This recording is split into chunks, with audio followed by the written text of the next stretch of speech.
এদের কাঁদা উচিত, এই যুবকগুলোর কাঁদা উচিত যে আমার পড়ালেখা বন্ধ। যার শিক্ষা নাই, যার পড়ালেখা নাই, তার শুধু ভাত খাইয়া আর ঘুম যাইয়া কোনো অর্থ আছে বলে? তাহলে এই ছেলেদের তো কাঁদা উচিত। কিন্তু মাতালরা এখনো শুধু মোবাইলের মধ্যেই ব্যস্ত, এখনো শুধু মেয়ে নিয়া আড্ডাবাজি আর ঘোরাঘুরির মধ্যেই এই নওজোয়ানগুলো ব্যস্ত। এই জালেমদেরকে কে বুঝাবে বলে? এই নাফরমানদেরকে কে বুঝাবে? কেমনে বুঝবে এরা? কেমনে বুঝবে এরা? কেমনে বুঝবে এরা? এই অবসরটাকে পার্কে আর বিনোদনে আর মোবাইলে আর ফেসবুকে তারা জীবনটাকে নষ্ট কাজে উপভোগ করার পিছনে শেষ করে দিয়েছে।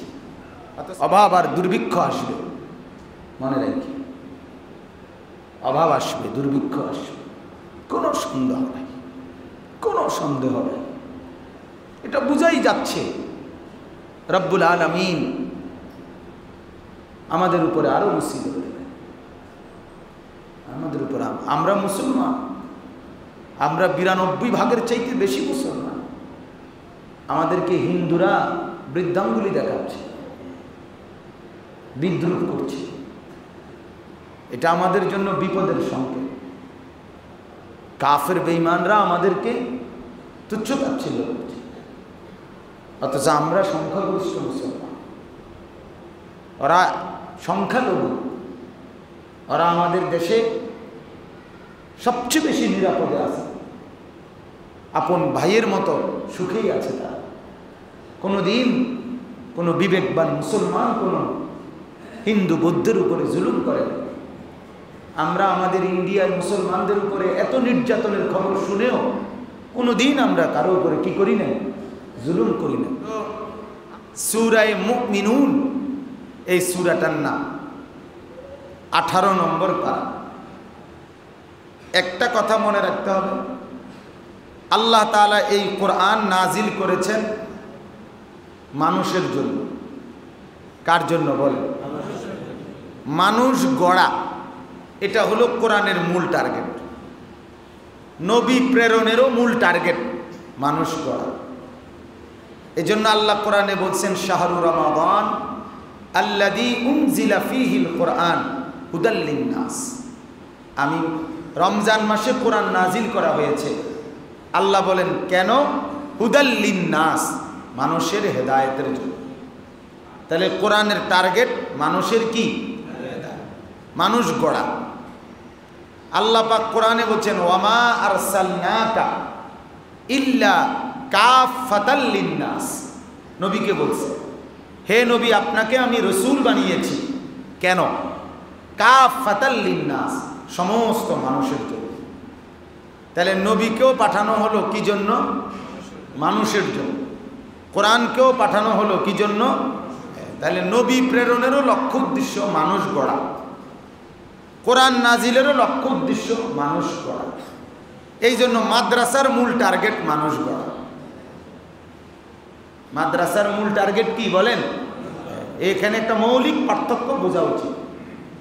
অনেকেই বলে যে মাদ্রাসায় জেনারেল শিক্ষিতরা অনেক প্রশ্ন করে, মাদ্রাসার মধ্যে আবিষ্কার করে না কা, পার্টস পুটস বানায় না কা, এই কারিগরি পড়ায় না কা, ওইটা করে না কা, সেটা করে না কা। মানুষ এখন সাগরের নিচে চলে, পাহাড়ের উপরে ওঠে, বিমানে ওড়ে, কত মেশিন, কত অত্যাধুনিক কত কিছু যন্ত্রাংশ বানায়। হ্যাঁ, এখন আপনি রাজমিস্ত্রির এটা বলেন না কা যে আপনি যে সারা জীবন রাজমিস্ত্রি করেন, আপনি কাঠমিস্ত্রিগিরি করেন না কা। কাঠমিস্ত্রির এটা বলেন না কা আপনি যে সারা জীবন কাঠমিস্ত্রিগিরি করেন, রাজমিস্ত্রিগিরি করবেন খুব সময়। আপনি ডাক্তাররে এটা বলেন না কা যে সারা জীবন কি ওষুধে লিখবেন আর কিছু করতেন না, সেইতে এটা ইঞ্জিনিয়ারই করে না কা। ইঞ্জিনিয়াররে এটা বলেন সারা জীবন কি বিল্ডিংয়ের আঁকাও কি প্ল্যানিং এটাই করবেন, প্যারাসিটামল ওষুধ লেখেন না কা। এইটা কেউ বলবেনি, কথা বলেন না কেন?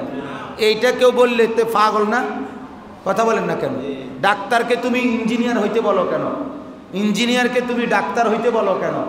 রাজমিস্ত্রিকে তুমি কাঠমিস্ত্রির কাম করতে বলো কেন? কাঠমিস্ত্রিকে তুমি রাজমিস্ত্রির কাম করতে বলো কেন? এটা কি সুস্থ লোকের কথা? তাহলে মাদ্রাসার মাকসাদ হলো মানুষ গড়া। মাদ্রাসার মাকসাদ কি বলেন? মানুষ গড়া। কারণ আল্লাহ বলছেন কোরআন মানুষের জন্য, হুদাল লিন্নাস। আর আমাদের নবীকে আল্লাহ কেন পাঠাইছেন? কাফাতাল লিন্নাস, মানুষের জন্য। তাহলে আমাদের কোরআনের মাকসাদ মানুষ গড়া, আমাদের হাদিসের মাকসাদ কি? মানুষ গড়া। তাহলে কোরআন এবং সুন্নাহ উভয়টার মাকসাদ যদি মানুষ গড়া হয়, তা আমি মানুষ না গড়ে বুঝি আতুরা বাইরে যেতাম? কথা বলেন না কেন? আমি মানুষ গড়ার কাজ না করে আমি বুঝি রাজমিস্ত্রি শিখতাম, তো তাহলে আপনি এটা বোঝেন না কেন? এই জন্য এরা, এই জাহেলরা আমাদেরকে বলে আমরা বুঝি না। ওনারা বোঝে, ওনারা বোঝে। আমাদেরকে উপদেশ দেন, আপনি ডাক্তারকে উপদেশ দেন না কেন? আপনি ইঞ্জিনিয়ারকে উপদেশ দেন না কেন? এটা তো নিয়মেই এটা, যে যেই কর্মে মেহনত করে তাকে ওই কর্মের ব্যাপারেই কি করা হয়? জিজ্ঞাসা করা হয়। ঠিক কি না বলেন?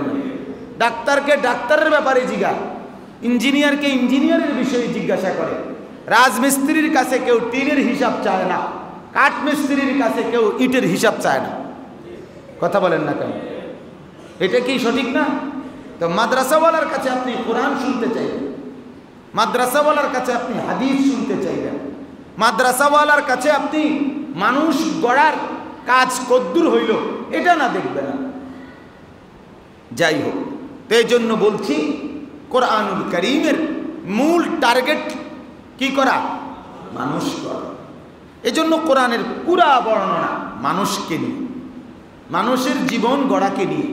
তোমাকে এই করতে হবে, এই করা যাবে না, এটা তোমার করণীয়, এটা তোমার বর্জনীয়, এটা তোমার জন্য বৈধ, এটা তোমার জন্য অবৈধ, এটা তোমার জন্য হালাল, এটা তোমার জন্য হারাম, এটা তোমার জন্য জায়েজ, এটা তোমার জন্য না জায়েজ, এটা তুমি করলে জান্নাত, এটা করলে জাহান্নাম, এটা করলে শান্তি, এটা করলে শাস্তি। এই কথা ঠিক কি না বলেন? এই কথা, এই সবটা কাকে বলতেছে? মানুষকে। কাকে বলছে বলেন? তাইলে এই জন্য এই কোরআনের এই সূরার এই গুণাবলীগুলো একজন মানুষের মধ্যে যেন তৈরি হয়, এটাই আল্লাহ তাআলা চাচ্ছেন। তাহলে সূরা মুমিনুন এই সূরাটির নাম 18 নম্বর পারা 23 নম্বর সূরা। এই সূরার এই প্রথম যেই 10টি আয়াত, 10টি আয়াতে একজন মুমিনের 7টি গুণ আলোচনা করা হয়েছে। কয়টি গুণ? এই 10টি আয়াত খুব বরকতওয়ালা, ফজিলতপূর্ণ আয়াত। নবীজি সাল্লাল্লাহু আলাইহি সাল্লামের বিখ্যাত সাহাবী হযরত ওমর ইবনে খাত্তাব রাদিয়াল্লাহু তাআলা আনহু, মুসনাদে আহমদ ইবনে হাম্বলের হাদিস, তাফসিরে ইবনে কাসিরের মধ্যে উল্লেখ করা হয়েছে, অন্যান্য সকল তাফসিরেও আছে।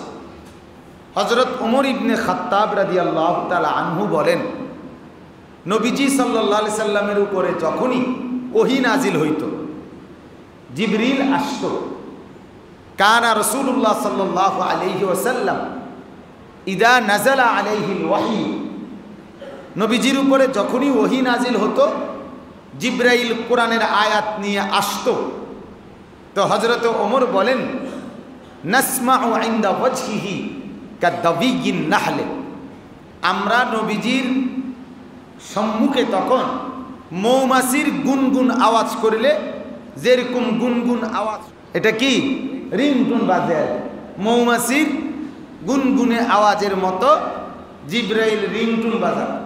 আর এটা শুনলেই আমরা বুঝতাম যে কে আসছে? জিবরাইল আসছে। হযরত ওমর বলেন, ফামাকাসনা সাআতান, এরকম একদিন নবীজির সামনে আমরা হঠাৎ বসা, তো শুনতে পেলাম মৌমাছির গুনগুনে আওয়াজ। আমরা বুঝলাম যে কে আসছে? জিবরিল আসছে। মানে এখন কি নাজিল করবে? নতুন আয়াত নাজিল করবে। ফামাকাসনা সাআতান, হযরত ওমর বলেন আমরা চুপ হয়ে গেলাম কিছুক্ষণ। যখনই আমরা এই আওয়াজ শুনতাম আমরা চুপ হইতাম। আল্লাহ রাসূল সাল্লাল্লাহু আলাইহি সাল্লাম একটু পরে জিবরাইল যখন চলে গেলেন আয়াত নাজিল করে, ফাস্তাকবালাল কিবলা, মানে নবীজি এরকম সাহাবীদের দিকে ফেরা ছিলেন, এই যেমন আমি আপনাদের দিকে এখন ফিরে আছি না, তো নবীজি এই অবস্থা থেকে ঘুরে কেবলার দিকে ফিরে গেলেন, কেবলার দিকে ফিরলেন। ওয়ারাফা ইয়াদাইহি, এবং নিজের দুই হাত তুললেন, আল্লাহর কাছে দোয়া করলেন, আল্লাহুম্মা জিদনা ওয়ালা তানকুসনা, আল্লাহ আপনি আমাদের নিয়ামত বাড়িয়ে দেন, কমায়েন না। ওয়া আকরিমনা ওয়ালা তুহিন্না, আল্লাহ আমাদের মর্যাদা বাড়িয়ে দেন, আমাদেরকে বেইজ্জতি করিয়েন না। ওয়া আতিনা ওয়ালা তাহরিমনা, আল্লাহ আমাদেরকে আরো বেশি দান করেন, আমাদেরকে বঞ্চিত করিয়েন না। ওয়া আথিরনা ওয়ালা তুসির আলাইনা, আমাদেরকে কাফের আর বেঈমানদের উপরে আমাদেরকে উঁচু করেন, আমাদেরকে নিচু করবেন না। ওয়ারদা আন্না ওয়া আরদিনা, আপনি আমাদের উপরে রাজি হয়ে যান, আমাদেরকেও আপনার উপরে রাজি করে নেন। এই দোয়াটা কি সুন্দর দোয়া না? কথা বলেন, আমাদের জন্য কেমন উত্তম দোয়া করছেন। আল্লাহ বাড়িয়ে দেন, কমায়েন, ইজ্জত দেন, বেইজ্জতি করিয়েন, দান করেন, বঞ্চিত করিয়েন না। শত্রুর বিরুদ্ধে আমাদেরকে বিজয়ী করেন, আমাদেরকে নিচু করবেন না। আপনি আমাদের উপরে রাজি হন, আমাদেরকেও আপনার উপরে রাজি করেন। এই কথা বলে, এই দোয়া করে এরপরে নবীজি আবার ঘুরে ফিরে সাহাবীদেরকে বললেন, লাকাদ উনজিলাত আলাইয়া আশারু আয়াতিন মান আকামাহুন্না দাখালাল জান্নাহ। শোনো সাহাবীরা, এইমাত্র জিবরাইল আমার উপরে 10টি আয়াত নাজিল করেছে। 10টি আয়াত। কয়টি আয়াত? এই 10টি আয়াত যে পালন করবে, নবী বলেন সে জান্নাতে চলে যাবে। কই চলে যাবে? তাহলে এই 10 আয়াতের ফজিলত হলো, এই 10টি আয়াতে আল্লাহ পাক রব্বুল আলামিন, আম্মা জান আয়েশা রাদিয়াল্লাহু তাআলা আনহা বললেন, কানা খুলুকুহু আল কোরআন। সুবহানাল্লাহ, নবী পাক সাল্লাল্লাহু আলাইহি সাল্লামের চরিত্র ছিল হুবহু কোরআন, হুবহু কোরআন। রাসূলুল্লাহর চরিত্রটা কেমন ছিল বলেন? হুবহু কোরআন, কোরআনের মতো না, কোরআনের মতো না, কোরআনের সাদৃশ্য না, হুবহু কোরআন। মতো আর হুবহু এক কথা। তেবে এটা বাঘের বাচ্চা, এটা হলো শুধু একদিকে বলে, সাহস তার বেশি, তার কোনো লেজ নাই। কথা বোঝেন নাই? বুঝছেন নি কথা? এই মতো বললে একটা সমস্যা হয়, সেটা হলো সর্বদিকে একরকম হয় না। মতো মানে যে কোনো একটি, বুঝছেন না, যে কোনো একটি বিষয়, দুইটা বিষয়ে সাদৃশ্য কি বুঝায়, হ্যাঁ এইটারে বলে। কিন্তু হুবহু, হুবহু, এজন্য কোরআনের মতো না রাসূল। কোরআনের মতো হইলে তো দুই একটা সিফাত, যে এই গুণটা আছে, ওইটা হয়তো কম। কিন্তু পুরা কোরআন একজন মানুষ গড়তে, মুমিনের যতগুলো সিফাত বলছে, গুণ বলছে থাকা দরকার, তা 100 মুহাম্মদে আরবির মধ্যে ছিল সাল্লাল্লাহু আলাইহি ওয়াসাল্লাম। সবগুলো গুণের পূর্ণ ছিল। বুঝেন নাই? তার ইবাদত, তার মুআমালাত, তার মুআশারাত, তার আখলাক, তার আকায়েদ, তার চরিত্র, আর্থিক গুণাবলী, বাহ্যিক গুণাবলী, আচার ব্যবহার, ঘরে বাইরে, জিহাদে, শত্রুর মোকাবেলায়, কাফেরের সামনে, সাহাবীদের সামনে, স্ত্রীদের সামনে, সন্তানদের সামনে, হর জায়গায় মুহাম্মদ সাল্লাল্লাহু আলাইহি সাল্লামের সিফাত বরাবর ছিল। কথা বুঝছেন? এটা আমাদের পক্ষে সম্ভব না। আমরা হয়তো মানুষের সামনে সুন্দর সুন্দর সুন্দর কথা কয়, বউর লোক হুদা কাজ্জা করে, আছে না? কত বলে অন্য মানুষের সাথে কথা কয় মিডিয়া মিডিয়া, নিজের ফুতের লোক কথা কয় শিক্ষে কিরি ভাই হেঁটে রুম করেন না। হ্যাঁ, তাইলে কি মানুষ দেখলে খুব একেবারে কুয়ায়, মানুষ যেন বুজুর্গি একদম বাইয়া পড়ে, কথা বুঝুন। আবার একলা হইলে খামখেয়ালি। তাহলে এটা কি না বরাবর হলো না। মুহাম্মদ সাল্লাল্লাহু আলাইহি সাল্লামের 24 ঘন্টা একরকম ছিল, রাত দিন বরাবর, লাইলুহা ওয়া নাহারুহা সাওয়া। নবীজি নিজে বলছেন যে আমি তোমাদেরকে এমন অবস্থায় রেখে যাচ্ছি যে একদম ধবধবে আলোকিত দিনের সামনে, লাইলুহা ওয়া নাহারুহা সাওয়া, আমার রাত এবং দিন বরাবর। আমার রাতও পবিত্র, আমার দিনও পবিত্র। আমার রাতও আলোকিত, আমার দিনও আলোকিত। সুবহানাল্লাহ। এজন্য রাসূলুল্লাহ সাল্লাল্লাহু আলাইহি সাল্লাম সব কিছু সমানভাবে আল্লাহ তাআলা তাকে এই পরিমাণ যোগ্যতা দিয়েছে। তো এরপরে আল্লাহ রসুলের স্ত্রী আম্মা জান আয়েশা এই কথা বলার পর যে নবীজির চরিত্রটা কি বলেন, বলেন না এটা কি কোরআনের মতো হুবহু, হুবহু আমারে লিয়ে দু কোরআন। আমাদের জন্য কোরআন দুইটা। আমাদের কোরআন হাকিমুল ইসলাম কারি মোহাম্মদ তৈয়ব সাহেব রহমতুল্লাহ আলাইহি বলতেন আমারে লিয়ে দু কোরআন। আমাদের দুইটা কোরআন, একটা হলো থিওরিক্যাল কোরআন, নিয়ম নীতি মানে আইন কানুন বিধিবিধান এটা। আরেকটা হলো প্র্যাকটিক্যাল কোরআন, ওই নিয়ম নীতি বিধিবিধানগুলোর বাস্তব প্রতিচ্ছবি, সেটা মুহাম্মদ সাল্লাল্লাহু আলাইহি ওয়াসাল্লাম। তিনিও যেন কোরআন মানে কোরআনের বাস্তব নমুনা, কোরআনের হুবহু প্রতিচ্ছবিকে মুহাম্মদ সাল্লাল্লাহু আলাইহি ওয়াসাল্লাম। এখান থেকে কোনো বিধান পড়ে ওইখান থেকে বুঝে নিতে হবে। কথা বলেন, এখানে বলছে আকিমুস সালাহ, নামাজ পড়ো, এবার ওইখান থেকে বুঝে নিতে হবে কেমনে কেমনে পড়ো। রাসূলুল্লাহ থেকে কি করতে হবে? এখানে বলছে আতুজ যাকাত, যাকাত দাও, ওইখানে রাসূলুল্লাহ থেকে বুঝে নিতে হবে যে উনি কিভাবে যাকাত দিচ্ছেন।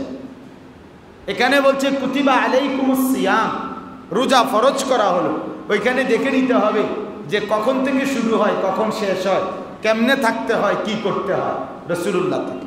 তাহলে এটা হলো কি থিওরি, এটা হলো বিধিবিধান, এখানে হলো আইন কানুনগুলো। আর এটার বাস্তবায়ন কোথায়? রাসূলুল্লাহ সাল্লাল্লাহু আলাইহি সাল্লামের জিন্দেগি। এই জন্য আম্মা জান আয়েশা বলছেন তিনি হুবহু কি। এরপরে ফাতালা হাদিহিল আয়া, এরপরে আম্মা জান আয়েশা এই আয়াতগুলো পড়লেন, শুনাইলেন ওদেরকে, ওই যারা শুনতে আইছে। আয়েশা বললেন পড়ে যে এই আয়াতগুলোতে যেই সিফাত আল্লাহ তাআলা চেয়েছেন মুমিনের, এগুলো পূর্ণ মাত্রায় রাসূলুল্লাহর মধ্যে ছিল। তাহলে নবীজির উত্তম চরিত্র, ওয়া ইন্নাকা লাআলা খুলুকিন আযীম, নবীজির শ্রেষ্ঠতম মহান চরিত্রের গুণে কেউ যদি নিজেকে গুণান্বিত করতে চায়, রাঙাইতে চায়, তাহলে তাকে এই সিফাতগুলো অবলম্বন করতে হবে। এই গুণগুলো যার মধ্যে থাকবে সে যেন আল্লাহ রসুলের রঙে রঙিন করল নিজেকে, আল্লাহ রসুলের সাদৃশ্য নিজের মধ্যে আনবে, নিজের মধ্যে আনবে। এটাই আম্মা জান আয়েশা বলছে। এজন্য নবী পাক সাল্লাল্লাহু আলাইহি সাল্লামের মহব্বত, নবী পাক সাল্লাল্লাহু আলাইহি সাল্লামের মতো করে নিজেকে সাজানো, এটার প্রমাণ কোরআন থেকে। নবীর ইশক কোরআন থেকে নিতে হবে, নবীর মহব্বত কোরআন থেকে নিতে হবে, রাসূলুল্লাহর সুন্নাত থেকে নিতে হবে। সারা জিন্দেগি ভর আমাদের এটাই কথা যে কোরআনের বাইরে নিজের মতো করে নবীর ইশক হয় না, সুন্নাতের বাইরে নিজের মতো করে নবীজির ইশক হয় না। ইশক আর মহব্বত তোমার মতো করে সাজাইলে হবে না, এটা রাসূলুল্লাহর মতো করে সাজাইতে হবে। নবীকে নবীর মতো করে ভালোবাসতে হবে, নবীকে কোরআনের মতো করে ভালোবাসতে হবে, এখানে যেমনটা চাইছে। তাইলে বুঝলেন? তাহলে দুই কথা হইল। এক নাম্বার কথা হলো এই 10টি আয়াতে যেই 7টি গুণ আছে, এটা যদি কেউ অনুসরণ করে সে কই যাবে? বলেন কই যাবে? আর 2 নাম্বার হলো এই 7টি গুণ যার মধ্যে অর্জন হবে সে রাসূলুল্লাহ সাল্লাল্লাহু আলাইহি সাল্লামের গুণে নিজেকে কি করলো? গুণান্বিত করলো। আর নবীর গুণে যে গুণান্বিত সে কোথায় যাবে? জান্নাতে যাবে। এই জন্য আল্লাহ পাক রব্বুল আলামিন এই 7টি গুণ বলে শেষে এই কথাটাই আল্লাহ বলছেন, উলাইকা হুমুল ওয়ারিসুন, এরাই হবে ওয়ারিস, উত্তরাধিকার। কিসের? আল্লাযীনা ইয়ারিসুনাল ফিরদাউস, এরা জান্নাতুল ফিরদাউসের উত্তরাধিকার। কিসের? কথা শুনেন, জান্নাত কয়টা? কয়টা জান্নাত? 8টা। কয়টা জান্নাত? 8টা জান্নাত। এই 8টি জান্নাতের মধ্যে সর্বশ্রেষ্ঠ জান্নাতের নাম হলো জান্নাতুল ফিরদাউস। সর্বশ্রেষ্ঠ জান্নাতের নাম কি বলেন? এজন্য আল্লাহ রাসূল সাল্লাল্লাহু আলাইহি সাল্লাম বলেন, ইজা সাআলতুমুল জান্নাহ, যখন তোমরা আল্লাহর কাছে জান্নাত চাইবা, ফাসআলুহুল ফিরদাউস, আল্লাহর কাছে জান্নাতুল ফিরদাউসটা চাইবা। চাইবার সময় বড়টাই চাইবা, পরে উনি জেনে দেয় দাও। কথা বোঝেন না? তুমি চাইবা কোনটা? জান্নাতুল ফিরদাউসটা চাইবা। আর জান্নাতুল ফিরদাউস হলো, জান্নাতুল ফিরদাউসের উপরটা আল্লাহ তাআলার আরশে আজিমের নিচ, আর জান্নাতুল ফিরদাউসের ছাদ। জান্নাতুল ফিরদাউসের ছাদটাই হলো কি? আল্লাহ তাআলার আরশ, এর উপর। তাহলে আল্লাহর আরশও শেষ, জান্নাতুল ফিরদাউসের ছাদ।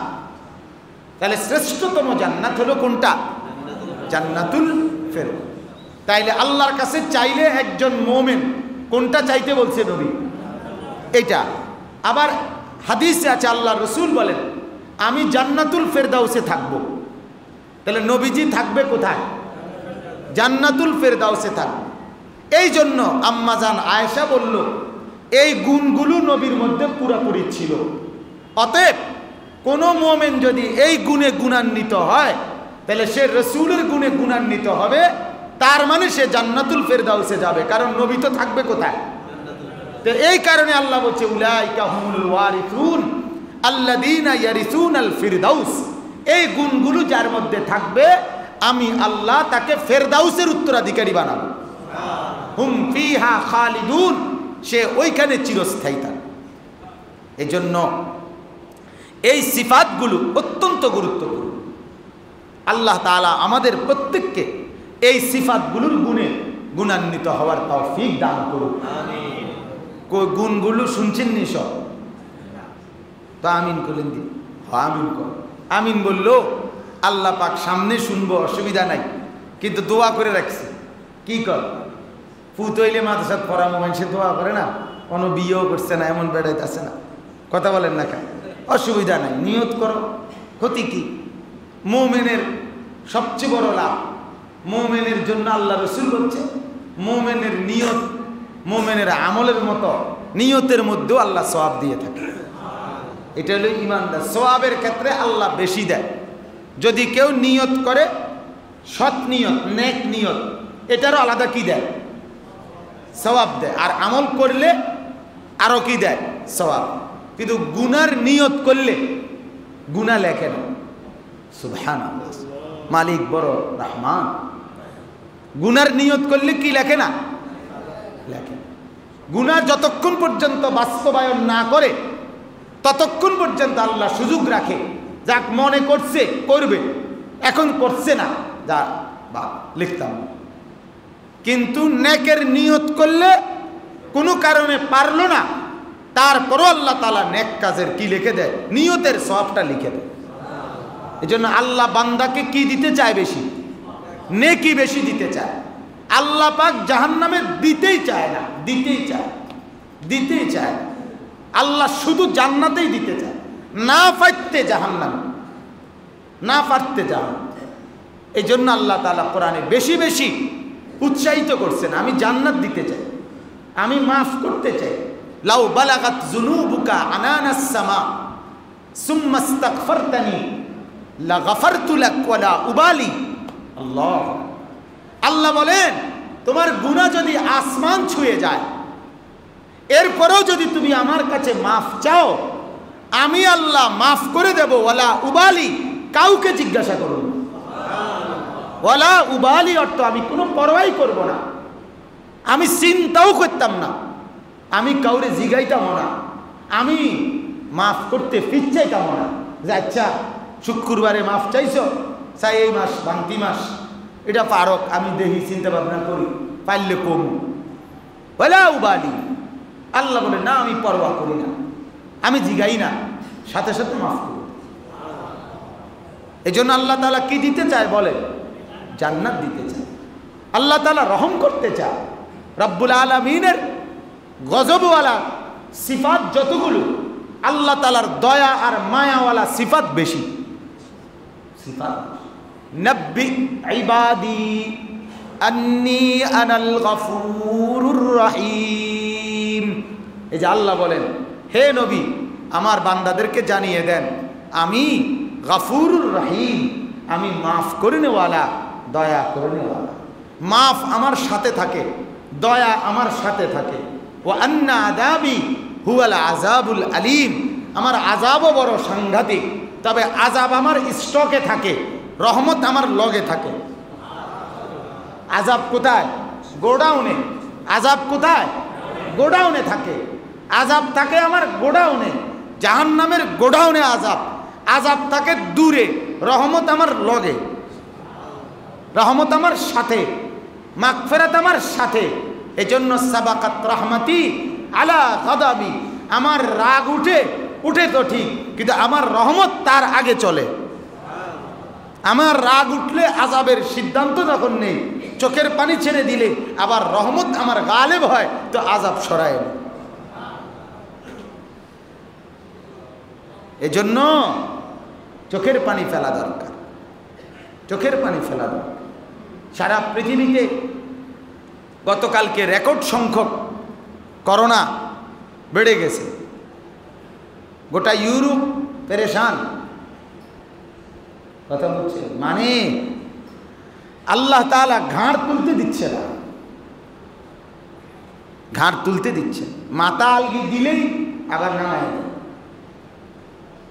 আল্লাহ তাআলা বুঝাইতেই চাচ্ছেন, ফিরতে হবে আমার কাছে, ফিরতেই হবে আল্লাহর কাছে, আল্লাহর কাছে।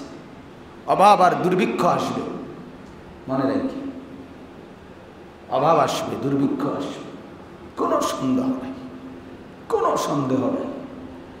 এটা বুঝাই যাচ্ছে রব্বুল আলামিন আমাদের উপরে আরো মুসিবত দেবেন, আমাদের উপর। আমরা মুসলমান, আমরা 92 ভাগের চাইতে বেশি মুসলমান। আমাদেরকে হিন্দুরা বৃদ্ধাঙ্গুলি দেখাচ্ছে, বিদ্রুপ করছে। এটা আমাদের জন্য বিপদের সংকেত। কাফের বেঈমানরা আমাদেরকে তুচ্ছ-তাচ্ছিল্য করছে, অথচ আমরা সংখ্যাগরিষ্ঠ মুসলমান, ওরা সংখ্যালঘু। ওরা আমাদের দেশে সবচেয়ে বেশি নিরাপদে আছে, আপন ভাইয়ের মতো সুখেই আছে তারা। কোনোদিন কোনো বিবেকবান মুসলমান কোনো হিন্দু বৌদ্ধের উপরে জুলুম করে না। আমরা আমাদের ইন্ডিয়ার মুসলমানদের উপরে এত নির্যাতনের খবর শুনেও কোনোদিন আমরা কারো উপরে কি করি না, জুলুম করি না।